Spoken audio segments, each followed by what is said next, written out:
జరుగుతుంది వీడియో మంచిగా మనం చూసుకుంటే మంచిగా ఉంటుంది. అలా ఎవరు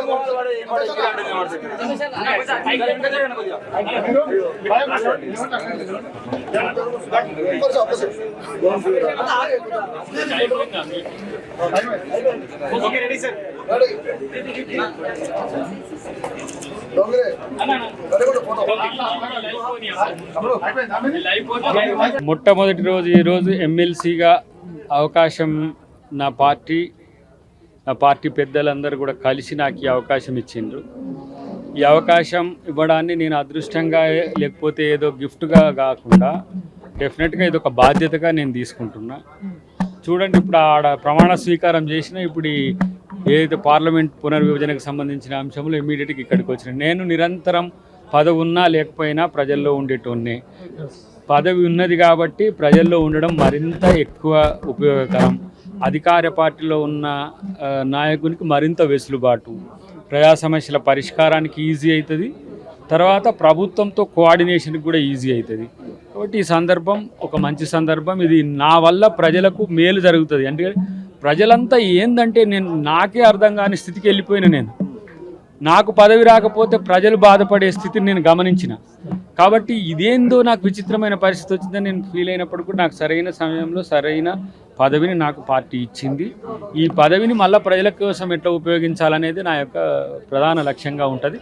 డెఫినెట్గా ప్రభుత్వం చేసే మంచి కార్యక్రమాల్ని ప్రజల్లోకి తీసుకుపోవడం, ప్రజల్లో ఉన్న సమస్యలను ప్రభుత్వాన్ని దృష్టికి తీసుకురావడం, మధ్యన వారధిగా ఉండడానికి నాకు ఒక మంచి అవకాశం. హెచ్సియు భూముల విషయంలో రాష్ట్ర ప్రభుత్వం అమ్ముకునే ప్రయత్నం చేస్తూ ఉంది. దీనిపై పోరాటాన్ని కొనసాగుతాం.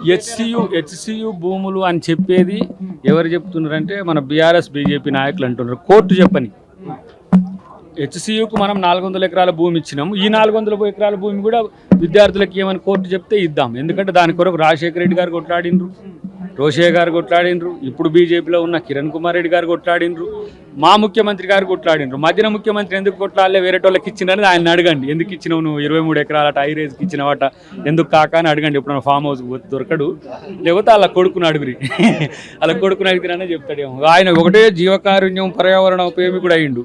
మనుషులు చంపిన ఆయనకి ఇప్పుడు నెమళ్ళకు దెబ్బ, అంటే ఏఐల గ్రాఫిక్స్లో దెబ్బతిన్నా వీళ్ళ మనోభావాలు దెబ్బతింటున్నాయి.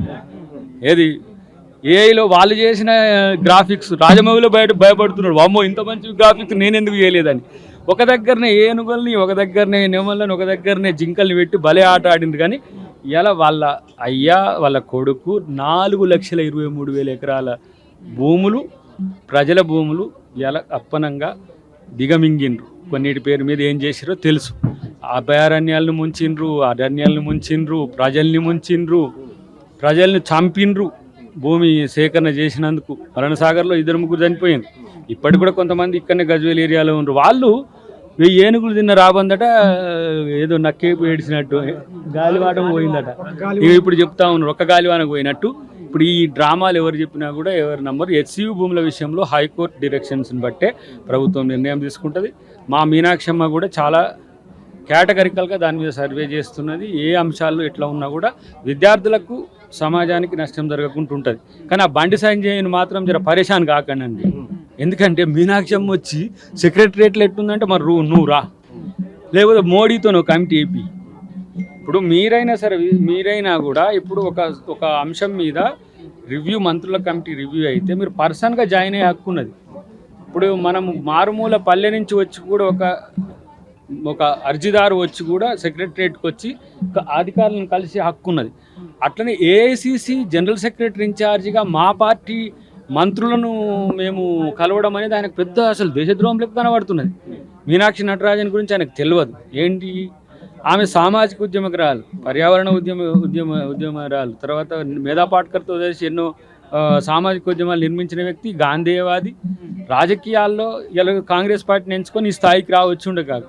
కానీ ఆమె జీవితం ఒక ఆదర్శవంతమైన జీవితం. కానీ ఈ బండి లాంటి వాళ్ళు మరి ఎందుకు వాళ్ళకు గుండి తెలుస్తలేదో కానీ వాళ్ళకు ఎంతసేపు కాంగ్రెస్ పార్టీ నాయకులు ఎందుకు పోయింది, సెక్రటరియట్కి ఎందుకు పోయింది. మరి నీలాగా పార్లమెంట్కి పోకుండా ఇంటికాడ కూర్చోలేరు కదా. ఒక అసహాయ మంత్రులు ఇద్దరు నేసిండ్రు తెలంగాణకు. ఈ డబేలో అని కిషన్ రెడ్డి అంటే డబేలో అని ఈయన అంటాడు. ఇద్దరు అంతే తప్పితే వీళ్ళతో అయ్యేది లేదు పోయేది లేదు. ఈ నెల 27వ తారీఖు